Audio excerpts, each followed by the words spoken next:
Hello दोस्तों, welcome back to my channel. Nishu ए आवाज़ में आप सबका बहुत बहुत स्वागत है। दोस्तों, कैसे आप सब? आई होप आप सब लोग अच्छे होंगे, स्वस्थ होंगे और मस्त होंगे। दोस्तों, आज के अपने इस वीडियो में एक जानकारी के साथ हाजिर हुई हूँ।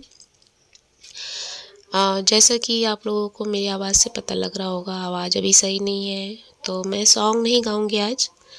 आज जो मैं आप लोगों के सामने प्रस्तुत कर रही हूँ वो है कहीं दीप जले कहीं दिल। ये सॉन्ग जो है दोस्तों, बहुत ही पुरानी सी मूवी का है। और ये जो मूवी है दोस्तों, 20 साल बाद 1962 में आई हुई और इसके संगीतकार हैं हेमंत कुमार जी। दोस्तों, इस सॉन्ग के बारे में आज कुछ बताने जा रही हूँ आप लोगों को। 1962 में आई ये मूवी 20 साल बाद। आई थिंक जो लोग सुन रहे होंगे उसमें से बहुत लोग ऐसे होंगे जो कि उस समय में पैदा भी नहीं हुए होंगे। उस टाइम की ये मूवी है। दोस्तों, कुछ गाने ऐसे होते हैं जो महज कुछ आवाज़ों के सुरों का ढांचा बनकर नहीं रह जाते हैं, बल्कि अपने ऐतिहासिक महत्व के कारण किंवदंती बन जाते हैं। 20 साल बाद का ये जो भावपूर्ण गीत है, जिसके लिए मैं आज यहाँ पे हाजिर हुई हूँ, कहीं दीप जले कहीं दिल, इस बात का सटीक उदाहरण है। और दोस्तों, यही वह गीत था जिसने लता मंगेशकर जी के संगीत करियर को एक नाजुक से मोड़ को पुनर्जीवित किया था। दोस्तों, 20 साल बाद एक हॉरर फिल्म थी जो सर आर्थर कॉनन डॉयल के मशहूर शर्लक होम्स उपन्यास यानी कि द हाउस ऑफ बास्केरविल पर आधारित थी।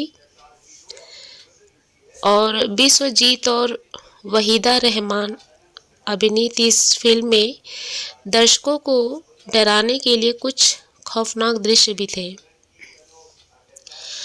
जिन्होंने मूवी देखी होगी उनको जब मैं बता रही हूँ तो उस मूवी के दृश्य जो है वो उनकी आंखों के सामने आएंगे। जिन्होंने नहीं देखा है वो इमेजिन करेंगे। लेकिन कुल मिलाकर ये फिल्म कोई स्थायी प्रभाव छोड़ने में नाकाम नहीं रहा। दोस्तों, फिल्म का थीम सॉन्ग था कहीं दीप जले कहीं दिल। एक ऐसा गीत जिसे एक दुखी मृत आत्मा, एक ऐसी लड़की के भूत ने गाया था जिसने अत्याचारी जमींदार से अपनी इज्जत बचाने के लिए अपनी जान गंवाई थी। उस शांत कस्बे में हर कोई इस गीत के रहस्यमय आकर्षण से वाकिफ है। वे सभी जानते हैं कि इस गीत की धुन लगभग हमेशा उस शापित जमींदार के किसी वारिस की अप्राकृतिक मृत्यु से मेल खाती है। इसी आधार पे दोस्तों, इस गीत फिल्म के रहस्य की कुंजी है और अलग अलग समय पर बार बार बजता रहता है। इस गीत के संगीतकार हेमंत कुमार फिल्म के निर्माता और नायक विश्वजीत के ससुर भी थे। इसीलिए वे इस गीत के महत्व से भलीभांति परिचित थे। उन्होंने एक ऐसी धुन रची जो कि सचमुच दिल को छू लेने वाली थी, जिससे हत्या और रहस्य का एक संपूर्ण भयावह माहौल बन गया। गायिका का चयन तो पहले से ही तय था।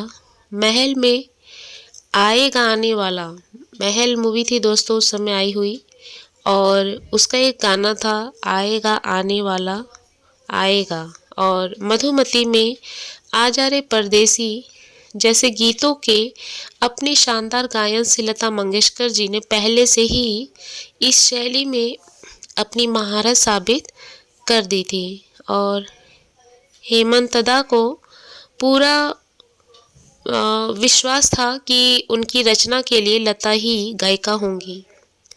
लेकिन दोस्तों, उन्होंने यह नहीं सोचा था कि लता यह गीत गा ही नहीं पाएंगी। खैर, ऐसा होते होते रह गया। लता जी के शब्दों में जो कुछ हुआ उसका विवरण इस प्रकार है। इस गाने की रिकॉर्डिंग से पहले मैं कुछ महीनों तक साइनस और अस्थमा की वजह से बहुत बीमार थी। इन सब के बावजूद मैंने रिकॉर्डिंग पूरी करने की कोशिश की, लेकिन 3 बार ऐसा हुआ कि मैं माइक के सामने गई और कुछ गा ही नहीं पाई। ये लता जी की आवाज़ में है। मैं बहुत चर्चित हो गई थी, मुझे तो यह भी लगा कि मेरी आवाज़ चली गई है, लेकिन मेरे आसपास सभी ने मेरा बहुत साथ दिया। हेमंत दा ने मुझसे कहा, लता चाहे कुछ भी हो जाए, यह गाना तुम्हारा है, मैं तुम्हारे ठीक होने तक इंतज़ार करूँगा। और डॉक्टरों ने मुझे दिलासा दिया। होम्योपैथिक का इलाज चल रहा था। आखिरकार मैंने एक और कोशिश करने का फैसला किया। रिकॉर्डिंग से पहले मैं बहुत घबराई हुई थी, लेकिन गाना दूसरे ही टेक में रिकॉर्ड हो गया। सब लोग मुझे बधाइयाँ दे रहे थे, लेकिन मैं इतनी भावुक हो गई थी कि कुछ बोल भी नहीं पाई। मुझे आज भी तारीख याद है, 13 जून 1961 थी। ये लता मंगेशकर जी ने इंटरव्यू में बोला था दोस्तों। इन परिस्थितियों में रिकॉर्ड किया गया वह गीत लता जी को 1962 में उनका दूसरा फिल्म फेयर पुरस्कार दिलाने में साबित हुआ। कहीं दीप जले कहीं दिल में उनकी आवाज़ के अद्भुत उतार चढ़ाव को सुनिए और फिर एक पल रुककर अपने सौभाग्य को धन्यवाद दीजिए कि वे आने वाले वर्षों तक ऐसे जादुई गीत गाती रहीं।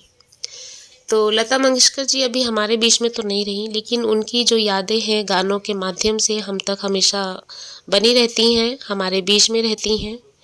और इनका ये जो सॉन्ग है दोस्तों, बेहद ही प्यारा सा, बहुत ही खूबसूरत से अंदाज में उन्होंने पेश किया है।